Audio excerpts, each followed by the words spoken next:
of the memorandum of I'm not agreement. asking for details. Sabihin mo lang, was it made a requirement? Restitution is part of the details, sir, which is provided for in any memorandum of agreement if you're going to ask me. So if it is going Bago to siya be there, makapag-apply, restitution will be required. not necessarily, sir. O, Not paano? necessarily. Ito kailangan sabihin ko, palagi kasing sinasabi ng mga ibang tao, I am trying to defend the Discayas. No, I am trying to maintain what the law says and provides. Dahil alam ko na wala namang sinasabing restitution, gusto naman nilang magpa-cover para sa ganun, may protection naman sila because they are aiding the state to prosecute kung sino-sino may kasalanan dito. Bakit hindi natin i-apply ang batas? Ngayon, sinasabi mo na naman, tinatanong ko lang, may restitution applied to Yusek Bernardo. He was granted already provisional admission. Ba't hindi mo maibigay man lang yun? There is nothing secret in that. Otherwise, pero meron kayong paborito, merong hindi. Parang namimili kayo. It is a selective process. May I respond, Mr. Chair? Yes, you may respond. Again, we take exception to the statement of the good senator that we are being selective. The process of application... Yun ang ginagawa No, the process mo, of You're application, making a sir... selective application of the law. Sinasabi natin, walang requirement ng restitution. Will you agree? I agree, sir. It is Oh. not explicitly stated in the law. It is not explicitly stated in the law, but... It is not explicitly stated in the law, but you're requiring them to restitute. No, sir. Let me just explain, if you will allow me to finish. There is What- no what? explicit provision in the law calling for restitution. However, there is a memorandum of agreement whereby terms and conditions can be stated therein. And if there is agreement as to restitution, Alam mo, yung the same can memorandum be of included. agreement, hindi siya kasamang restitution. Yung pagka siya ay na-admit na as state witness, kaya mo lamang siya lalagyan ng memorandum so that he can cooperate with the DOJ in prosecuting this case. Precisely, Huwag mong sir. iisipin na i-include mo yun sa memorandum. You are debating from the law itself. There is no deviation, sir. Sabihin mo sa akin kung anong provision that the memorandum will require restitution. There is nothing in the law, again, which states Ito that... yung problema ninyo. Palagi kayong ganyan kung makipag... Ano, sir, we're being very candid with the And then sasabihin nyo, committee. take exception. Kayo ang nagte-take exception, pati batas binabago ninyo. No, sir. If the Discaya couple would want to be admitted, all they have to do is go through the same process. But it's not a matter only of... Pumunta na sila. Yes, sir. But they have not... Alam mo, si Secretary Boying Rimulya ang nandito. Nag-uusap pa sila dito. Okay? Sabi niya sa mag-asawa, Mr. Discaya, sige, bukas na bukas, isama mo yung asawa mo, magkikita tayo sa din. Nandito pumunta siya rito. Kaya ang palagay ko noon, processing lang naman. If they will not qualify, okay lang sa akin yun. But, hindi nga sila natuloy sa process because they were required restitution. Kaya ang nakikita ko dito, merong blocking. Di ba? Napakasimple na pinag-uusapan natin, Prosecutor Papadulyon. Huwag na nating i-complicate ito. We apply this law to everybody. Ngayon, tinatanong ko lang, okay lang naman kung qualified si Yusek Bernardo. I have nothing against Yusek Bernardo. Okay lang. Tinatanong ko lang, para yung application ng batas, parehas lang. So, halimbawa, kung wala namang restitution si Yusek Bernardo, why will you apply restitution to these people? Sir, we did not... That was a statement made by former Secretary Rimulya. When they were referred to Department of Justice for processing, it was because there was a legislative inquiry which was going on.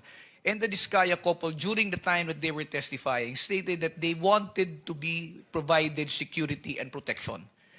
Immediately after they went to the department, said security and protection was provided to them without any consideration yet as to their application into the program. The evaluation for purposes of being considered in the program is a different process which has not been completed. That is the reason why they have not yet been considered as possible state witnesses in the It cases was which are never pending. completed because you were insisting on restitution. Drop it. Para sa ganun, kung mag-apply sila at kung qualified sila, pagbigyan ninyo. Yun lang ang ano dyan. No, sir. Again, let me disabuse the mind of the good senator. There is no requirement that for purposes of processing, they will have to go through or they will have to make restitution. Yun nga Because it will sinabi ni still go Boying through Rimulya. evaluation. Sinasabi ko sa iyo, yun ang sinabi niya sa press conference niya. Sinabi niya yun eh. Alam mo, mag-a-apply lang sinasabi ko. Kung ang restitution mangyayari at the end of, let's say, napakita talaga na meron silang pananagutan sa batas, later on, restitution is talagang kailangan. Pero nag-a-apply lang yung tao Kaya nga, Witness Protection and Benefit Program. There is no reason to burden these people for another requisite which is not even in the law. So, kung qualified sila, i-process natin. Kung nag-qualify, salamat. Kung hindi sila nag-qualify, wala tayong magagawa. Mr. Chair, it is not as if the reason why they are not being processed is because of the restitution that you mentioned. The fact is... Prosek, ang sinasabi ko, hindi, yun ang naging unang dahilan kasi, kaya siguro nabanggel ito. Maraming procedures dyan. Kaya lang, ang sinasabi ko, ang pinipilit kong ipaintindi sa'yo, ay yun doon pa lang Doon pa lang na-stop na sapagkat pinilit ni Secretary Boying, mag-restitute ka muna. Sabi ko, nawala na. Mr. Chair, kung ang gagustuhan po ng Diskaya couple is makonsider sila o ma-process sila, let's take away the aspect of restitution. But they have to comply first with the requirements, which is the submission of the affidavits to justify the department being able to evaluate the same. Let's not talk about restitution. Tapos na. Okay na yun. So wala nang restitution. Mr. Diskaya, Ms. Diskaya, kung talagang gusto nyo at kung gusto nyo mag-apply talaga, ayun, wala nang restitution. Pero kailangan mag-qualify kayo. Kung hindi kayo qualified, wala tayong magagawa. Mr. Chair, may I interject? The Vice Chairman is recognized. I just want to be clarified, PG Fadulyon. Ano ba talagang gusto ng DOJ to be bigyan ng restitution immediately? Kasi may sinasabi ni Senator Marcoleta, there will be a process. What is your stand here? Sir, my position is this, if I may. Restitution, Senator Marcoleta is correct when he pointed out that restitution is not a requirement under the WPSB law. It Okay. is, as I said, it is not explicitly stated there. However, when the process of when the witness who applies to to be admitted into the program is evaluated, and for example they qualify, their qualification is now subject of a memorandum of agreement between the department represented by the secretary and the applicant. Now, in the memorandum of agreement, there are terms and conditions that may be agreed upon or imposed by the parties, and restitution is part of them. If I may be allowed to explain further, kung halimbawa po meron po tayong witness na nag-a-apply sa programa, at sinasabi na nila, I am remorseful, ako po ay nagkamali, ako po ay nakakatanggap ng pera, naggaling sa nakaw o hindi sa matamang paraan, at ito po ay sosoli ko. Sasabihin po ba ng department, hindi naman kasi part ang restitution dito, so hindi mo kailangan magsoli. Kaya po yan inilalagay sa memorandum of agreement kung meron man, para lamang po masiguro din ng department na at least kung meron pong ill-gotten wealth, or if a person is unjustly enriched, monies will be returned back to the coffers of government. Remember, sir, if one is covered under the program, one of the results would be if there is a case where they will be testifying as a witness, they will not be included in the information anymore. And if they're not included in the information, it means they have no criminal liability and forfeiture will not lie as against them. A process which will happen much later. Okay, so Republic Act 6981, PG Padulyon, Section 5, it states na to comply with legal obligations plus to cooperate with respect to all reasonable requests. Ang tanong ko po ngayon, ano ba ang mga unreasonable sa pagbabalik na ninakaw na yaman? Can you give me some? Let me just be clarified, Mr. Chair. Ano po ang ano ang reasonable kung magbabalik po? Kasi ang sabi, legal obligations, reasonable requests. So it's a reasonable request. Pero it doesn't mean to say na you are, it's their obligation. Is that Yes, sir. correct? Yes, sir. Kasi po, kasama po yan dun sa pagpapakita po ng pagsisisi ng kung sino man pong aplikante na sinasabi niya, kung ako po ay may nakuhang yaman sa pamamaraan na hindi po legal, at ako po ay humihingi ng kapatawaran, at ako po ay willing na tumistigo, at isosoli ko po. Natural po, ipapalagay po natin yan sa loob ng Memorandum of Agreement, at yan po ay mapupunta sa gobyerno. Kaya po, ang tanong ko po ngayon sa PG Padulyon is that reasonable ba o unreasonable ang pagbabalik ng pera na kinuha sa taong bayan, which is which? It is definitely not unreasonable. I would say it is only reasonable and within reason to return the same. Thank you, Mr. Chair. Hypothetical, halimbawa, nag-apply yung couple, Diskaya couple. Sinabi nila, halimbawa, papasok sila sa MOA. Okay, ito po yung aking mga account numbers, ito yung bangko. Willing po akong i-waive kung magkano man ang laman nitong account number na ito. Tama po ba yung hypothetical situation na ganon? That would be one correct means, Mr. Chair. Or halimbawa, ito po yung estimate ko na kinita ko sa aming pagkokontrata na merong ghost project. Nag-estimate siya. Nagbigay siya sila ng estimated amount na sa tingin ninyo acceptable kasi yun ang base rin sa reasonable na computation. Kasama rin yung sa MOA. That will also be included in the MOA, So sir. hindi immediate na Hindi po pagpasok nila, babayad na kagad sila. Parang extortion yun. Yes, sir. Hindi po immediate. Kasi mangyayari niyan is parang you paid your way to be able to be admitted. Parang you buy your Yes, way sir. in to the Yes, sir. program. Ito po, it's a So, necessary... merong miscommunication. Yes, sir. Wala nga sa batas ang restitution, pero it could come later. Yes, sir. Parang as a pledge, as a commitment. Yes, sir. That is correct, Mr. Chair. Thank you. Mr. Chair, ikaw na nga hindi man hidden wealth Sorry. pinag-uusapan Mrs. dito. Diskaya wants to say something. Can we allow her? Pwede natin magsalita ka muna. Yes po. Miss. I-confirm ko lang po kasi with what attorney Fadulian said na meron kaming we were given temporary security. Definitely we weren't kasi I had to get our own security for me and my kids after the session here where we mentioned the 17 congressmen. So hindi po kami nabigyan ng DOJ ng any security whatsoever. And then yung sinasabi na hindi kami nakikipag-cooperate. Actually, the affidavits that they were requesting were prepared and we were ready to give it to DOJ. Pero kasi we were required to restitute first. So hindi namin You were required to restitute. Oo, How much? Wala silang sinabi na amount. So hindi Baka- namin alam kung ano yung restitution. Baka stipulation lang. Oo. So it was one of the yun nga po, one of the stipulations PG, that baka was stipulation lang yun. asked of us.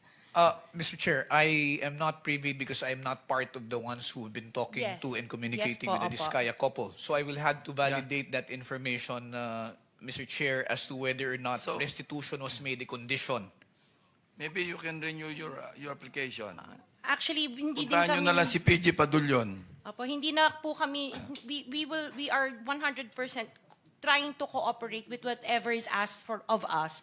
So when Mr. Diskaya was let out for a half day to do the ledger, nagpasa po kami ng ledger ni Yusek Bernardo nung day din na yon, pero hindi din pinansin. It parang sinabi sa amin, the case will go on Okay, even without para the lang kasi ledgers. 490 na, no? Sabihin lang lawyer ninyo, mag-coordinate sa DOJ.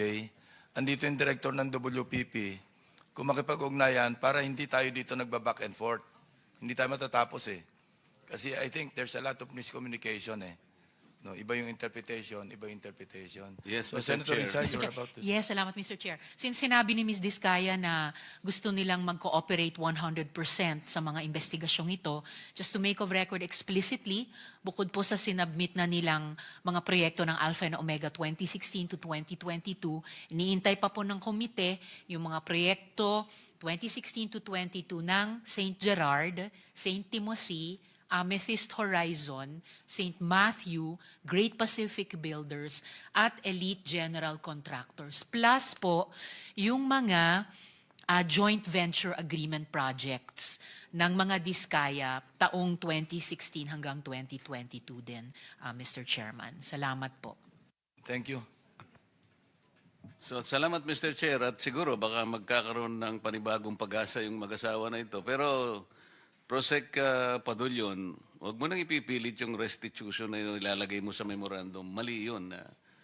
Para matuloy. Kasi nag-a-apply lang naman eh. Baka naman, ang totoo niyan kahit, Mr. Chair, kung... Actually, hindi outright yung restitution. Parang pledge yan eh. Parang willing kami mag-restitute. Parang ganun lang. Hindi outright kasi pagka outright, parang extortion yun. Hindi, maski na yung pledge wag na muna nating ilalagay kasi parang nababahiran ng ano eh. Unang-una, hindi nga natin alam, magkano ba yung re-rest? Sino bang magkukwenta? Sino magtatago nito while nandyan yan?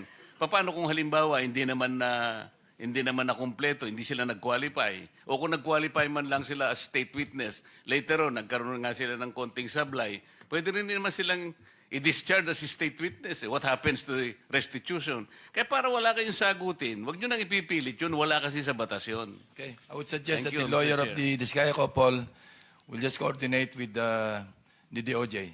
Okay. Settled? Para mag-renew yung application. Yeah, thank you very much. So, meron pa? Thank you, Mr. Chair. Thank you very much. PG, you want to say something pa?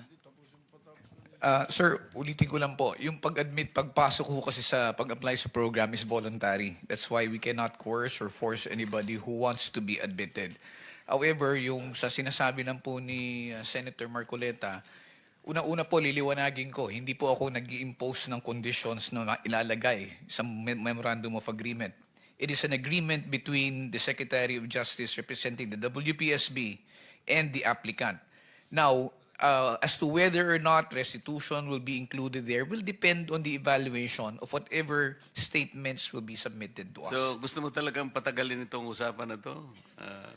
Pinaliwanag ko lang, Tama na. pinaliwanag ko lang ho, sir. Pinaliwanag ko lang ho. Okay, okay. So, members, would you like them to continue reading yung ledger, the contents? Sige. Continue, Mr. Diskaya. Congressman Romulo, care of Angelita Garucha and D. Aris. August 25, 2020, 3,915,000. January 17, 2022, 5,403,000. January 17, 2022, 2,058,000. February 14, 2022, 5,487,000. Wait.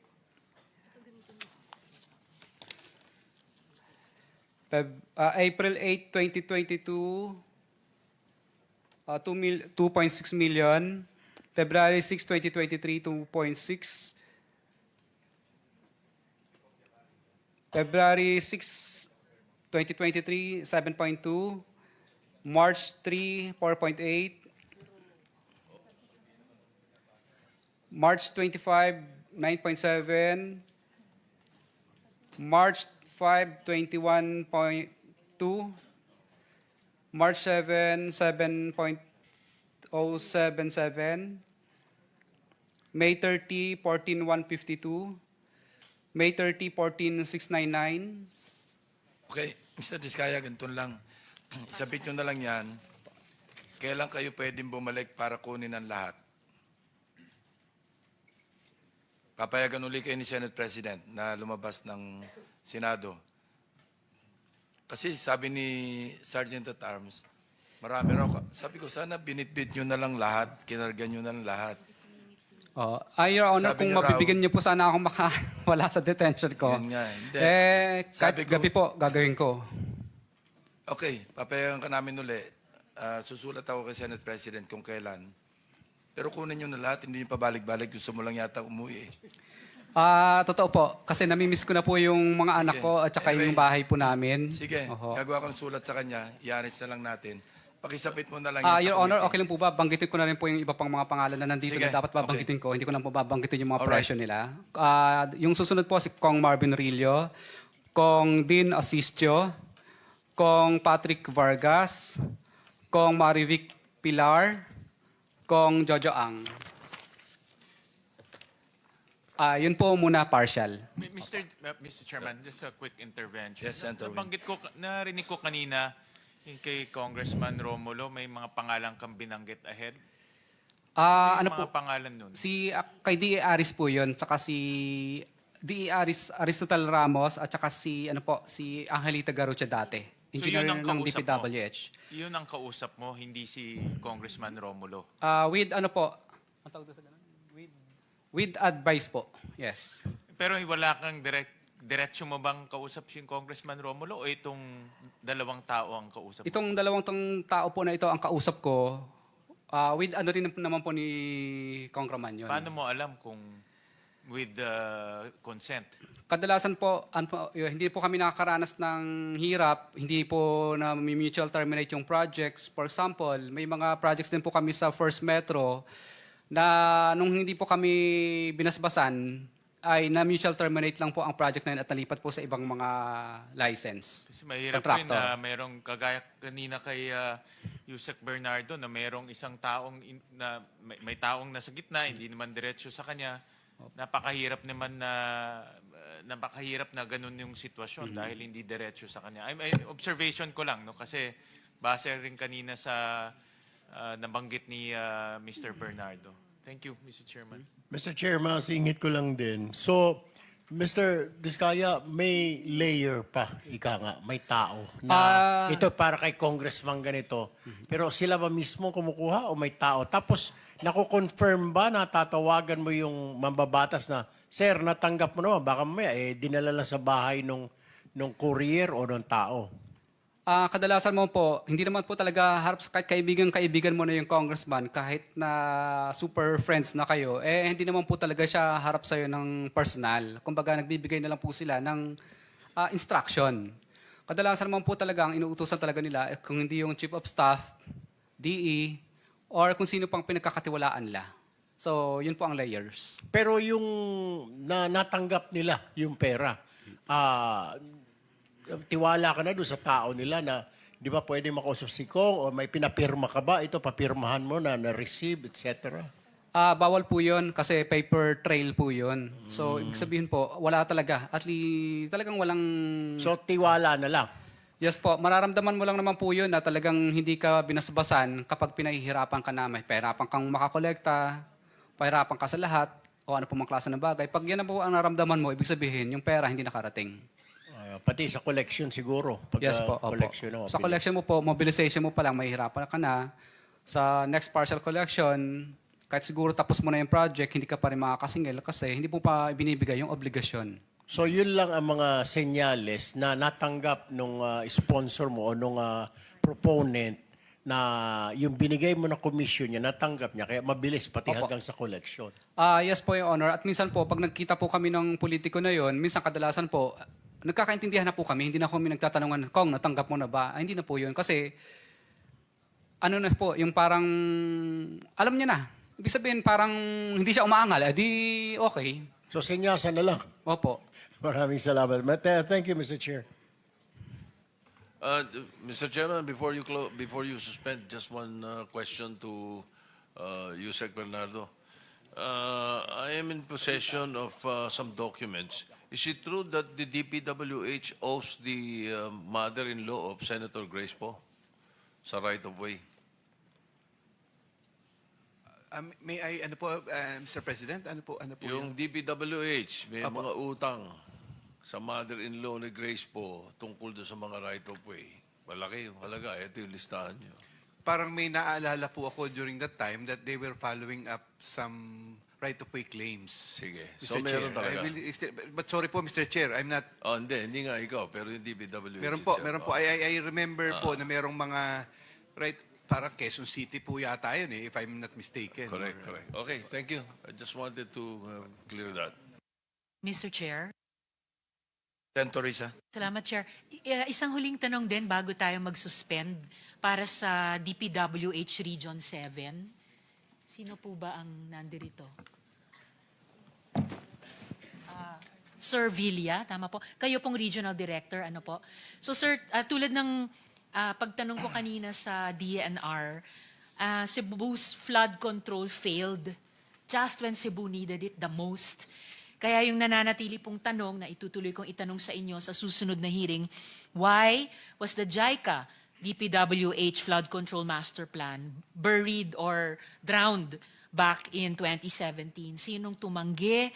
Bakit tinalikuran yung planong iyon? And if you could answer or reflect on this together with itong huling tanong ko bago i-suspend ni Chair, tama po ba na yung QM Builders at Kirante Construction Corporation ang gumawa ng 1.9 billion peso flood control project, partikular sa Mananga River, dun po sa Talisay City, Cebu. Madam Chair, good afternoon, Mr. President. As to our information, the cause of the flooding is not merely about the issue on the flood control, but as what it was answered already by the DNR. So, as to the question of if that specific amount of projects being considered for the two contractors, I still have not the exact project that was damaged or that was implemented in that area. So, may I be allowed, ma'am, to check on the records as to what specific projects are you referring within the Mananga? Is it the damage or the constructed one? So that's why we want to set the clarification first, ma'am. Sige po, sa susunod na hearing na lang. Pero nagugulat ako dun sa sinabi niyong hindi niyo pa alam. Kasi dun pa lang sa isang Rappler article, andun na po yung top 5 flood control contractors at itong dalawang itinanong ko sa inyo ay nasa top of the list. Madam Chair, we did have the still in investigation and inventory of the damaged flood control within the Mananga. That's why I'm really sorry to mention that I still don't have the exact amount and the exact numbers. But recently, we are going to have our own investigation on the exact number of projects that was damaged and come up also with the amount of the damages, including the name of the contractors who implemented the project. Maraming salamat, sir, para sa susunod na hearing. And lastly, alam niyo po ba kung bakit sayang yung 8-year-old na flood control master plan para sa Cebu na pwede sarang Pananga recently ay binaon sa limot? Actually, Madam Chair, I do have the 2017 part of the completed master plan that was passed through us by UPMO. So we did have the Metro Cebu Integrated Flood Control and Drainage Master Plan.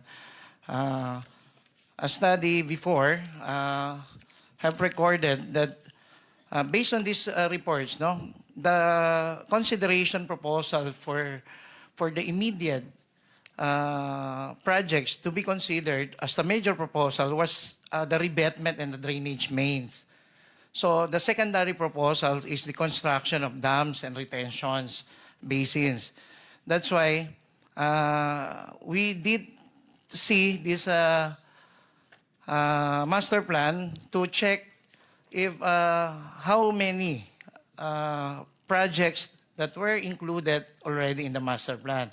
And sad to say, because of this heavy downpour and unprecedented rainfall intensity, it correlates more on the upland causes of these flash floods. So if we tend to relate that if these projects were implemented during the time that it was completed, maybe it would resolve the issue. So yun nga po, ang binabanggit lang po rito, ang unang naging parang priority po based dito po sa master plan, based sa record, is meron pong amount of revetments and drainage mains. Since then, meron po secondary proposal which is the creation of the dams. So as time passes po, parang lumalabas po na hindi ho masyadong nabigyan ng consideration yung pag-create siguro po ng isang o dalawang dams doon na suggested because malaking factor din po yung mga nako-consider po regarding po doon sa needed feasibility studies and everything. So, kaya po, siguro po, based on the initiative that the new secretary is doing, that he mentioned that we can immediately consider these measures as part of the solutions that those important components in resolving the possible recurrence of plus should be addressed. I'm sorry, Sir Villa. I mean, salamat sa mga pagsagot niyo, pero hindi po pwedeng magturuan lang ang DPWH at DENR dito. Kasi po, kung tulad nung sinasabi ko kanina sa DENR, kung ginawa po ng DENR yung mandato niya upland, at kung ginawa po ng DPWH yung mandato ninyo sa lowland, kahit nakalahati nyo man lang yung kamatayan at damage dun sa mga kababayan natin sa Cebu. So lastly, so sinong tumanggi dun, at least dun sa flood control master plan ng JICA DPWH? Ba't po ito tinalikuran? Ma'am, sorry, Madam Chair. I guess no one refused to consider or refused to not do this master plan. But however po, with the support that given to this major projects or consideration for these dams, we're not part of the priority at then time. So, yun po ang parang pakiramdam lang po namin dito. It was already addressed in the master plan, but still, because of the, siguro po, issue at that time ay kailangan din po ang intervention ng local and other agencies na involved po rito, ay hindi po ito ay naging priority doon sa iba't ibang aspeto po. Yung master plan ay hindi priority, Nino. No po, ma'am. Hindi ang master plan. I mean po, as part of the included component, that infrastructure component that should be included in the master plan is the dam construction, which is the secondary recommendation within the master plan at that time. So, parang ang sinasabi ko po, Madam Chair, so kung ito pong mga revetment walls are being prioritized before, because this was part of the major proposal within the 2017 master plan. I can hear, Mr. Chair, in closing, I can hear yung tone of regret dun sa boses ni Sir Villa. But, you know, not primary components like revetment, drainage, secondary components like dams, retention basins will not build themselves. Kailangan po ipatupad ng DP, kailangan ipatupad ng DENR, kailangan ipatupad ng LGUs at ibang agencies. Hindi pwedeng pagkatapos ng trahedya sabihin ng lahat, hindi kami yun. It's something, it's someone else, it's something else. Hindi eh. Para makabayad utang tayo sa mga namatayan kahit taxpayer sila at inasahan nila ang flood control, para hindi na maulit yung ganitong trahedya, we have to implement good master plans or good plans. I mean, ano lang, para Yes, Madam Chair. common sense lang po, sir. So, I will, salamat naman po for the initial answers. I'll suspend for now, Mr. Chair. Salamat Thank you. po. Before we suspend, yeah, just to make it of record na yung committee is in receipt of documents like ledger and other items, from witnesses Curly and Cesara Discaya, with the assistance of counsel consisting of 8 pages. Yeah. And by the way, can you not submit a soft copy na lang, digital? Your Honor, wala po akong ganun. Kadalasan po Saan ang pagkatapos ko pong isulat yan, dinidelete ko rin po. Sinusulat mo, tapos tinatype mo lang? Yes po, Your Wala Honor. kang soft copy? Hindi po.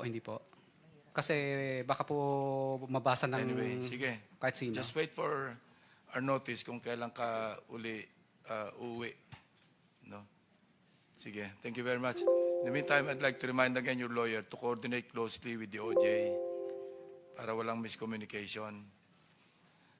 PG Padulion, aside from Yusek Bernardo, meron pa bang ibang na-admit provisionally? So far, Mr. Chair, it's only Yusek Bernardo, but the evaluation as far as the application of Engineer Henry Alcantara and Bryce and JP Mendoza are still in the process of being considered. I am not privy lang as to when it will actually be allowed, granted, because I'm not part of the approving team. But I know they are being processed also. Thank you.